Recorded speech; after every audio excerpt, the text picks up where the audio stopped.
विज्ञान योगायुक्त फल और मुक्ति ना उनकी थमे। तत्वज्ञ को इस जगत के दुख कदापि न भासते। वे तो स्वयंभू ब्रह्म तत्व के मूल रूप उपासते। नमस्कार, भारतवाणी से मैं कविता स्वागत करती हूँ आप सबका अष्टावक्र महागीता पर आधारित मेरी इस श्रृंखला की 36वीं कड़ी में। महर्षि अष्टावक्र और राजर्षि जनक जी के बीच हो रही आत्मतत्व की इस गूढ़ वार्ता का 17वां प्रकरण है।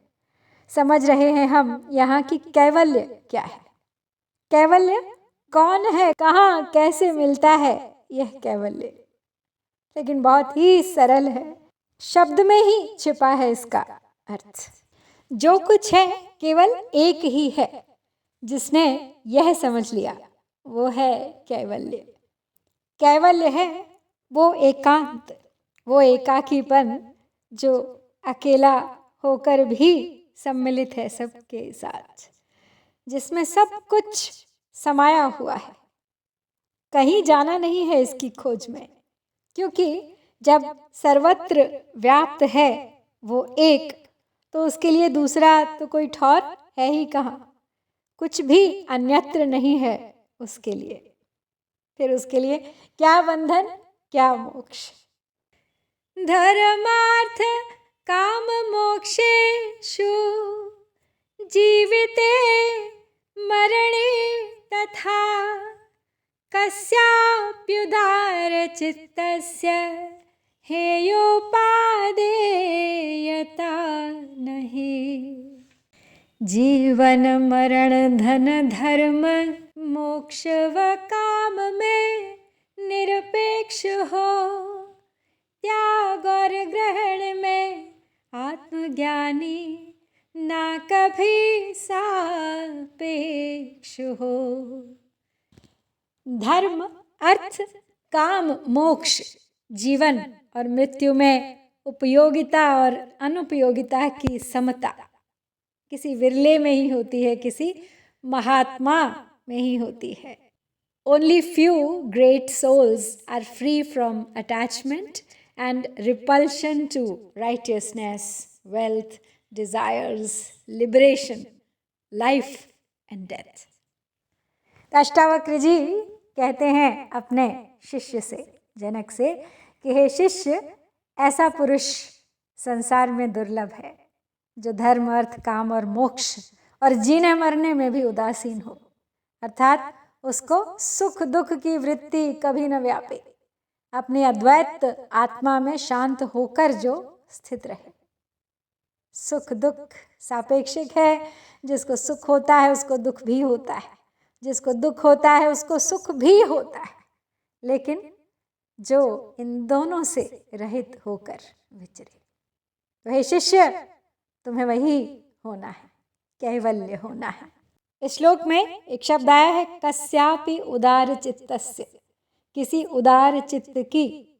इन शब्दों से महर्षि तत्वज्ञानी के सहज उदार चित्त की बात कर रहे हैं।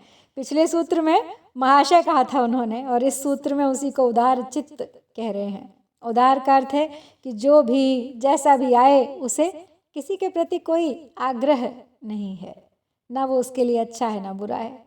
अपनी उसकी किसी प्रकार की मंशा नहीं है कि ऐसा ही होना चाहिए। जो जैसा आया वैसा ही स्वीकार किया।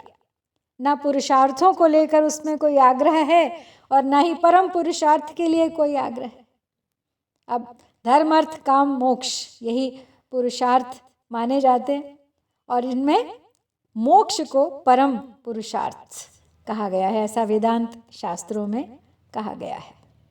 और इसका अर्थ यही हुआ कि धर्म, अर्थ और काम जो पुरुषार्थ हैं वो उस परम पुरुषार्थ के साधन है, अर्थात मुक्ति के साधन है। अर्थ और काम अप्रत्यक्ष साधन है, जबकि धर्म प्रत्यक्ष साधन है। इसीलिए तो कहते हैं कि बिना ब्रह्म ज्ञान के मुक्ति नहीं। और निष्काम भाव से धर्म का आचरण यानी काम अंतःकरण को शुद्ध कर जिज्ञासु के रूप में तैयार करता है। लेकिन ये सारी बातें उदार चित्त तत्ववेत्ता के लिए कोई अर्थ नहीं रखती।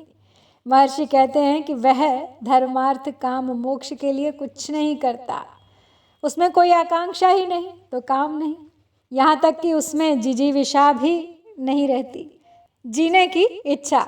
जीवन है तो भी ठीक है, और मृत्यु आकर सामने खड़ी हो जाए तब भी वो ऐसा नहीं सोचता कि नहीं ऐसा नहीं होना चाहिए, कम से कम अभी तो नहीं। वो जीवन को भी स्वीकारता है और मृत्यु का भी स्वागत करता है।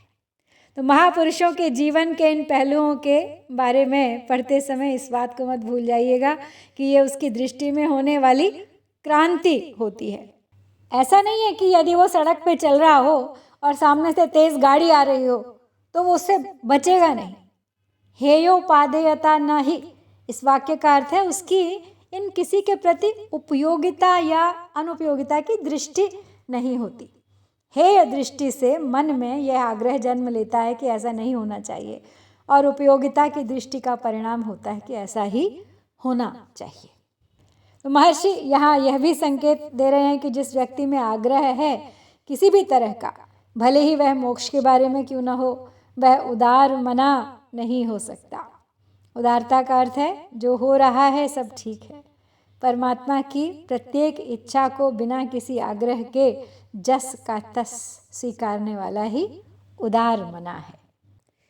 वांछान विश्व विलये न द्वेषस्तस्य च स्थितौ यथा जीविकया तस्मात् धन्य आस्ते यथा सुखम। संसार लय हो या रहे इस प्रति न कुछ विद्वेष है, वांछा रहित संतुष्ट धन्य वे ब्रह्म भाव विशेष है। न विश्व के लीन होने की इच्छा और न ही इसकी स्थिति से द्वेष। जैसे जीवन है वो महात्मा, वो महाशय उसी में आनंदित और कृतकृत्य रहते हैं। He neither desires end of this world nor detests its continued existence. He lives the life as it is, feeling content and grateful. Ashtavakra जी कहते हैं कि हे पुत्र, विश्व के लय होने की इच्छा जिस विद्वान को नहीं है और विश्व के स्थिर रहने में जिसको कोई द्वेष नहीं है, ये विश्व रहे या न रहे, इसका प्रपंच रहे अथवा नष्ट हो जाए, और जो अपने को विश्व का साक्षी अधिष्ठान समझकर स्थित है, वही विद्वान कृतकृत्य है, धन्य है, पूजने योग्य है। विश्व प्रलय की स्थिति को भी प्राप्त हो तो भी उसमें उसकी कोई द्वेष बुद्धि नहीं आती। वो ये नहीं सोचता कि ऐसा नहीं होना चाहिए, उसमें भी वो संतुष्ट है। भोगों की कामना करने वाला ही तो दुखी होता है, लेकिन मोक्षाकांक्षी क्यों दुखी होता है, इसका खुलासा कर रहे हैं महर्षि यहाँ। भोगों की कामना करने वाला हर संसारी यही चाहता है कि भोगों में आने वाली रुकावटें नष्ट हो जाए। वो उन रुकावटों से लड़ता है, उस लड़ाई में मिली विजय उसे विजय दिलाती है और पराजय उसे दुखी कर देती है। वो अपने आप को सफल, सक्सेसफुल समझता है। लड़ने वाला लेकिन कभी सुखी नहीं हो सकता, ये तो सब भली भांति जानते हैं। तो भोगी के मनोविज्ञान को मुमुक्षु से मिलाएं तो एक ही हुए दोनों। साध्य भले ही अलग अलग हों, लेकिन भीतर के जगत में जो कुछ घटता है वो तो बिल्कुल एक सा होता है। भोगी का साध्य भोग है, मुमुक्षु का साध्य मोक्ष है। मुमुक्षु चाहता है विश्व का विलय हो जाए, विश्व का बने रहना ही उसके बंधनों का कारण है, उसके सुख में बाधक है ये संसार, इसलिए वो मुक्ति को चाहने वाला जगत से द्वेष करता है। उसका आग्रह है विश्व विलय। तो महर्षि कहते हैं कि वो इसीलिए दुखी और परेशान है क्योंकि विश्व है। मुमुक्षु को महर्षि धन्य नहीं कह रहे हैं, अभी उसकी समझ स्पष्ट नहीं है, उसकी इसी नासमझी ने उसमें आग्रह को जन्म दिया है। और उसी से उसका ये जीवन चल रहा है। यथा का अर्थ है जैसा, यथा जीविकया अर्थात जीवन जैसा भी चल रहा है उसी से धन्य है। यथा स्थिति को स्वीकार करने वाला। धन्य में छिपा है यह भाव कि पा लिया जो पाना था। धन्य शब्द का भाव है लबालब भरा हुआ, seeing the glass not just half full but full to the brim. बस और कोई चाह नहीं रही अब। ऐसा महापुरुष सुख को उसके असली रूप में प्राप्त करता है। वो सुख की प्रतीति में भ्रमित नहीं होता। कृतार्थो अनेन ज्ञाने नित्येवं गलितधीः कृति पश्यन् शृण्वन् स्पृशन् जिघ्रन् अश्ननास्ते यथा सुखम। सूंघता सुनता देखता छूता हुआ खाता हुआ चेतना चैतन्य की ज्ञानी के सब करता हुआ। इस ज्ञान से कृतार्थ होकर बुद्धि को अंतर्विहित यानी विलीन करते देखते हुए, सुनते हुए, स्पर्श करते हुए, सूंघते हुए और खाते हुए सुखपूर्वक रहा करते हैं महाशय। Blessed by this knowledge, subsiding intelligence in self, they stay content even in seeing, hearing, touching and eating. तो इसी अभेद्य ज्ञान से कृतार्थ हुआ ज्ञानी, जिसकी बुद्धि का भी क्षय हो चुका है। मैं अद्वैत आत्मज्ञान द्वारा कृतार्थ हुआ हूँ, ऐसी बुद्धि भी जिस विद्वान की उत्पन्न नहीं होती है, जो खड़ा हुआ, बैठा हुआ, चलता हुआ भी समाहित चित्त वाला है, अर्थात सभी इंद्रियों को बरतता हुआ भी परम सुखी रहता है। वही धन्य है, वही ब्रह्म स्वरूप है। तो महर्षि ने ज्ञानी को कृति कहा है इस सूत्र में। कृति अर्थात जो करना था कर लिया, अब कुछ करना शेष नहीं रहा। जन्म जन्मांतरों से करते आ रहे थे, लेकिन कर्मों का अनादि क्रम टूट ही नहीं रहा था। कर्मों की एक लंबी श्रृंखला बनती जा रही थी। लगता था यह अनंत है, विश्राम मिलेगा कभी, इस बात से विश्वास उठ गया था। लेकिन आश्चर्य हुआ जब जाना वास्तविकता को, तो सारी श्रृंखला अपने आप टूट गई, कृतार्थ हो गई। जिसे जन्म जन्मांतरों से करके नहीं पाया, वो जानते ही मिल गया। इसे ही दूसरे शब्दों में सफलता भी कह सकते हैं। ये जीवन की परम सफलता थी। ज्ञानी को गलित धीः कहा गया है। कृतार्थो अनेन ज्ञाने नेत्येवं गलित धीः कृति। सीधा साधा अर्थ है इसका, जिसकी बुद्धि गल गई हो, गली और झड़ गई। संस्कारों से सदा के लिए मुक्ति भी है गलित धी का अर्थ। संस्कारों की भूमि पर स्मृति का संसार खड़ा होता है, और बुद्धि का आधार स्मृति ही होती है। हमारी यादों में ही तो है हमारा संसार। हम कभी अपने भूत में भ्रमण करते रहते हैं, कभी भविष्य की आशाओं में। स्मृति विभ्रम से बुद्धि के नाश की बात श्री कृष्ण ने गीता में भी स्पष्ट कही है। कहते काशी फल के फल को भी गौर से देखिएगा, उसके फूल ने तो गिरना ही है, क्यों ना उसे पहले ही तोड़ दिया जाए। अब तोड़ने और गलने में अंतर है। तोड़ना जबरदस्ती का काम है, जबकि गलना सहज प्रक्रिया का परिणाम है। फल के पूर्ण परिपाक से पहले यदि जबरदस्ती की तो फल गल जाएगा। ज्ञान हो गया तो बुद्धि का क्या काम? बुद्धि तो साधन थी सही जानकारी की। तो महर्षि कहते हैं कि आश्चर्य घटता है तब देखते, सुनते, स्पर्श करते, सूंघते व खाते समय भी सहज सुख में वह स्थित रहता है। कृतार्थ महापुरुष इंद्रियों द्वारा विषयों में व्यवहार करता हुआ भी दुखी नहीं होता। सहज सुख के महासागर में गोते लगाता रहता है वो तो। शून्या दृष्टिर्वृथा चेष्टा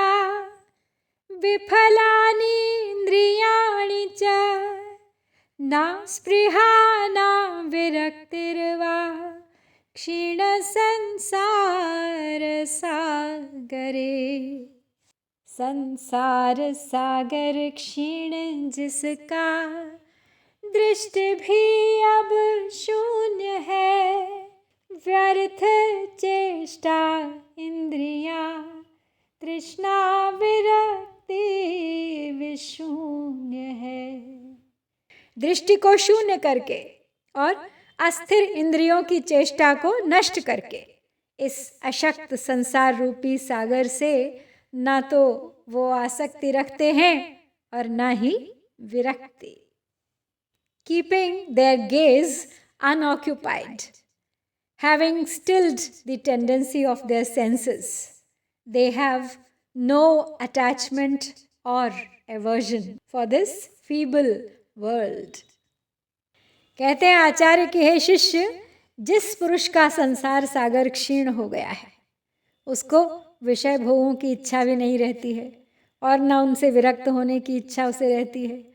गीता में भी इसी भाव को इस तरह से बताया गया है कि या निशा सर्वभूतानां तस्याम जागृति संयमी यस्याम जागृति भूतानि सा निशा पश्यतो मुने। अर्थात संपूर्ण भूतों की जो आत्मज्ञान रूपी रात्रि है और जिसमें सब भूत सोए हुए हैं उसमें विद्वान जागता है। जिस अज्ञान रूपी दिन में सब भूत जागते हैं उसमें विद्वान सोया हुआ रहता है। तो जिस तत्वज्ञानी का संसार रूपी समुद्र सूख गया है, शून्य हो गया है, उसकी दृष्टि शून्य हो जाती है बिल्कुल, उसकी चेष्टाएं सार्थकता खो बैठती हैं, उसकी सभी इंद्रियां अपना बल खो देती हैं, उसमें किसी भी प्रकार की कोई वासना नहीं रह जाती और न ही किसी प्रकार के किसी वैराग्य की भावना ही रह जाती है। संसार तो बाहरी रूप से जैसा है वैसा ही बना रहता है, फिर संसार के क्षीण होने का यहाँ पे क्या भाव है? तत्व ज्ञान का यही रहस्य है। ये रहस्य समझ आ गया तो समझो आध्यात्म के रहस्य का पर्दा सब छितरा गया। बाहरी संसार सभी का एक है, फिर भी वह अलग हो जाता है, अलग अलग विचारों के परिणाम स्वरूप। संसारी और तत्ववेत्ता यद्यपि बाहरी रूप से एक सा व्यवहार करते हुए प्रतीत होते हैं, लेकिन अंतर है दोनों में जमीन आसमान का। तत्वज्ञानी के सागर में अब लहरें नहीं उठती, उसमें अब तूफान नहीं आते, वहाँ सब शांत होता है, ठहर सा जाता है सब कुछ। लहरों के लिए इंद्रियों की आवश्यकता होती है, उसकी इंद्रियां अशक्त हो जाती हैं, उनमें उतावलापन नहीं रहता। उतावलेपन के लिए चाहिए विचार, सकारात्मक या नकारात्मक झुकाव, वो भी उसमें नहीं रहता। स्पृहा अर्थात इच्छा, सकारात्मक विचार है ये, और वैराग्य इसमें नकारात्मकता का भाग है। ये चाहिए, ये स्पृहा का मूल है, ये नहीं चाहिए, ये क्या लेना देना इससे, इन विचारों में नकारात्मकता का पक्ष है। दोनों से संसार सागर में बेचैनी होती है। तो जब वस्तुओं में कोई राग न रहे, उनकी इच्छा न रहे, उनसे कोई द्वेष न रहे, उनकी अनिच्छा भी न रहे, है तो ठीक, नहीं तो भी ठीक, तब सभी चेष्टाएं भी निरर्थक हो गई। सहज रूप से सब चेष्टाओं ने अपना अर्थ खो दिया, बेकार हो गई। शून्य दृष्टि महर्षि द्वारा तत्वज्ञानी के लिए कहा गया है। ये शब्द अत्यधिक महत्वपूर्ण है, इसे जानना। महर्षि कहते हैं कि उसकी दृष्टि शून्य हो गई, जो कुछ था उस दृष्टि में दोष रूप वो खो गया। दृष्टि अब किसी रंग के बीच से होकर संसार को नहीं देखती, वो तो उसे बिल्कुल वैसा ही देखती है जैसा कि वह है असल में। तो कहावत सुनी होगी आपने कि सावन के अंधे को सब हरा दिखाई देता है। आंखें नहीं है फिर भी दिखाई दे रहा है। जो दृश्य कभी आंखों के रास्ते से बस गया भीतर, बस वही दिखाई देता रहता है। वो जागृत में ही नहीं, स्वप्न में भी पीछा नहीं छोड़ता। तो अनचाहे ही आ खड़ा होता है और दिखने लगता है बिना आंखों के। वेदांत के शास्त्रों में इसी संदर्भ में पीलिया रोग की चर्चा है। पीलिया रोग से ग्रस्त सफ़ेद वस्त्र को भी पीला देखता है। दृष्टि में दोष हो गया है ना, तो जब रोग से मुक्ति मिली तो सफ़ेद सफ़ेद दिखता है, पीला नहीं। सफेद सफेद दिखे, यह कसौटी है कि रोग नहीं रहा। दृष्टि शून्य का अर्थ है उजली हो गई दृष्टि उसकी, निष्पक्ष भाव से देख सकता है अब वो। ना जागरति न निद्राति, नोन्मीलते न मीलते, अहो परन्दशा क्वापि वर्तते मुक्तचेतसः। जागता सोता पलक ना बंद करता खोलता, उत्कृष्ट प्राणी फिर अहो आनंद दिव्य में डोलता। वो ना तो जगता ही है और ना सोता ही है, ना ही वो आंखें खोलता या बंद करता है। आहा, उस परम अवस्था में कोई मुक्त चेतना वाला विरला ही रह सकता है। Blessed is he. In that supreme state where there is no awakening, no sleep, no opening or closing of eyes, rarely someone with liberated consciousness can stay in that state.